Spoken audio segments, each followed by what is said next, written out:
Some of you may remember that I promised that once I completed the Naparima that I would come back and finish this final corrected version of the Perseverance. And so I'm just going to go through and highlight the corrections to the video, which more reflects how the actual boat was built.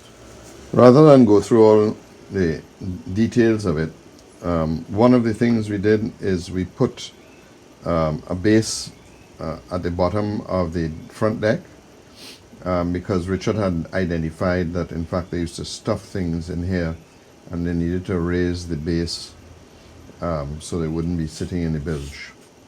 Now it could have gone here, it could have gone one up. I put it back here because I put in the support beams for the deck, and also to make the deck cover itself I've broken it into two parts, and it's simply because the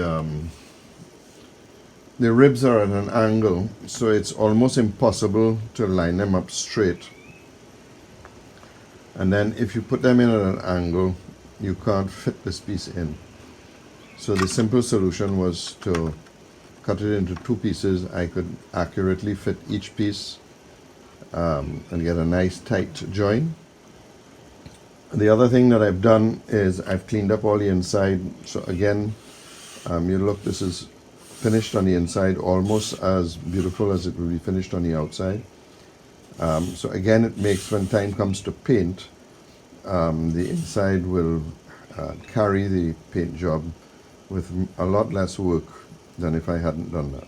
In the first build, we didn't realize there was a bulkhead forward of the front seat, and then when I tried to fit it in, it just couldn't go in without me having to take the whole seat out, and that would have been a real pain because I actually discovered that quite late in the build. So this time we've put it in, we've fitted the seats, and the two frames or ribs, and then once that is in, there's a little bulkhead in front of it that brings the net thickness of the seat to 11.5 inches.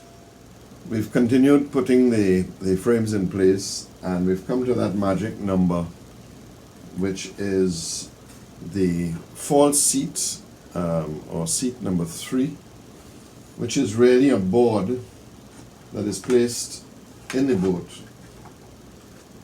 that allows the net to sit on top of it in the center of the boat. You really see it here, this will come in and out, and the actual seat 3 fits here. You have one more rib to put in place, and then we'll have the bulkhead at the back of seat 3. So this board, the sole purpose of this board is to support the net that sits in the middle of the boat. And this was really what was misunderstood when we looked at the boat, and it's only when Richard Hubbard looked at it in detail said there was a big space between seat 2 and seat 3. And that big space was in fact the extra ribs and this board that fitted across between the two. And it's a temporary board. Richard did say that later on in the life of the boat, this was taken out and a bait well was installed in the middle. And that would make sense because this would be the largest space in the pirogue. So what that left from a working fishing boat was that the back of the boat would have been clear, the front of the boat would have been clear, and the middle of the boat would be the working space that this large seine or net would have been placed. The other quick tip that I've learned, this is my 4th, maybe 5th boat, is that when we are making up the ribs, each time we complete and we fit one to the model, we should make the next one, which is almost an identical copy to the one we've just fitted, make it up and cut it out It saves a lot of time, because even though it won't be exactly the same, it'll be very close to the one that you've just spent a lot of time fitting. The great advantage of having all the ribs open is that you can sand them and get a nice clean surface, so that when we go to put the planks inside, everything lines up perfectly. So that's a huge benefit for not putting the seats in.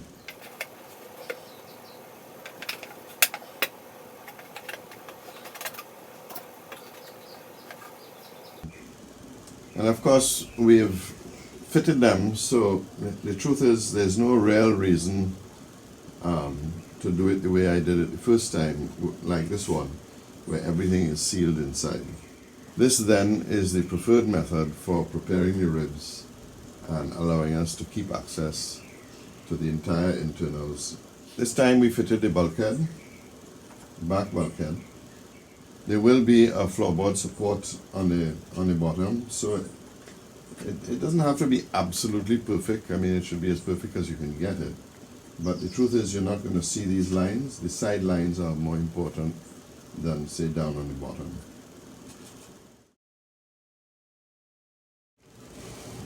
So now we've gone through all of the ribs. We've checked the alignment, and they all line up. So we can start putting the floors on, which will be little support beams that go right across the keel and allows us to put the king plank in. That takes us through the last of the errors. And so I've gone ahead and completed the model, not taking you through things that there really were no issues. And I have to say, this is much more representative of the boat that's in the book. Certainly all the construction details are absolutely as shown in the book, and has been pointed out by some of my friends in the Nautical Research Guild, an apt name to show that the boat that I have built, the model I have built, is in fact a true reflection of the boat that is in Richard's book. So now that it is all completed, up to Richard Hubbard I go to get the final blessing that I've got this thing right. And here are his comments. So let's just talk. What do you think of the boat and the model as a replication, a replica? Yeah, it looks very good. It's nice. I want to see it all painted. And Yeah, well,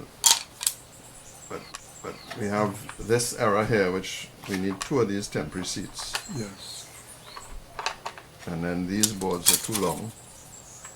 So this is the correct length. yes. And then Two- this will be Two here. short ones. And you Yeah. say these were permanently installed in the boat. Yes. Right. And the other error we picked up is the bow should have been at the bottom of the last, the whiskey strake as they Yeah, call the it. long. It's too high, Yes, so it should have come down about 6 inches. that's correct. So coming back to how was the seine used when they were putting the seine? How would the seine seine- have been The used? seine is one arm of the seine is on this deck. The bunt is here, and the bow arm, what they call the bow arm, is deployed here. So this arm is deployed first, and the bunt is thrown out as a Through the back. through the stern, stern yeah. as a bundle. Bulkheads are called barmers. Okay. And that's really just to prevent the fish. Yeah, that's to contain the fish. And long ago there would be no ice box or anything. Right. All right. Well, I have one last duty for you to do for me, and that is, since I found a copy of your book, that you will sign the book, which will go with the model and be attached to the model permanently. Okay. So here's the felt pen, sir. You could sign it, sign in front of the book for me. I will do.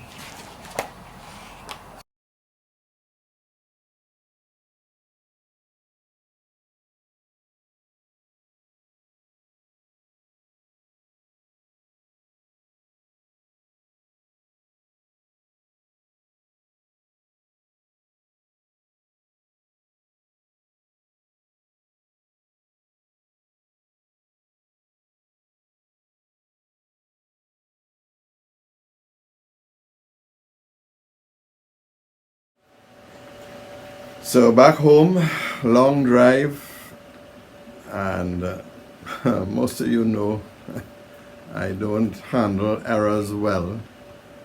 So here's what happened.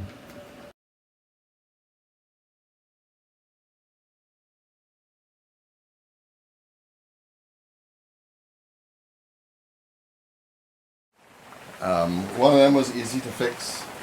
Instead of one center board in the middle of the portion of the boat where the sail sits, there were in fact two temporary boards that support the planks that hold the sail. So this is how they go. There is one in the front and one behind. Clearly the ribs were not spaced any differently. They're still 12-inch centers here, and that allows the support boards, which you have two on the left that go right over the two seats and the two support boards, and two others on the right, and that would allow the net to sit on it. So that was an easy fix, in fact. The long board that I had actually cut right in half, and I ended up with the two shorter boards. And the two shorter boards turned out to be the exact length of the longer board.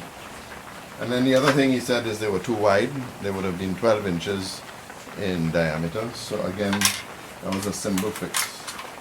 The bow was a little more complicated. You see I've already started the repair. Where the top of the decking was the bottom of the whiskey plank, or the top of the fifth plank.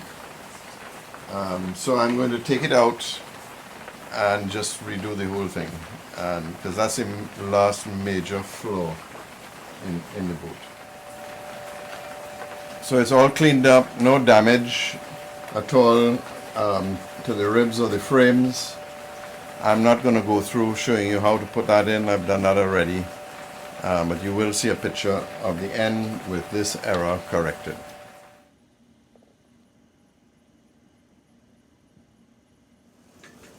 So much happier now. It's done. You can see the space has improved. Hubbard will be very happy. And more important, when I look at it, I'm going to realize I've eliminated what I hope is the last error on the build. The one unknown is, did I add an extra frame in the back? And the truth is, unless I actually find the real boat, I'm not going to know.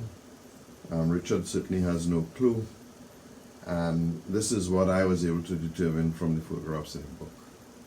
So I'm going to consider this completed, and now we're going to paint it, and she'll end up looking exactly like the first one I built, except with the errors taken out of it.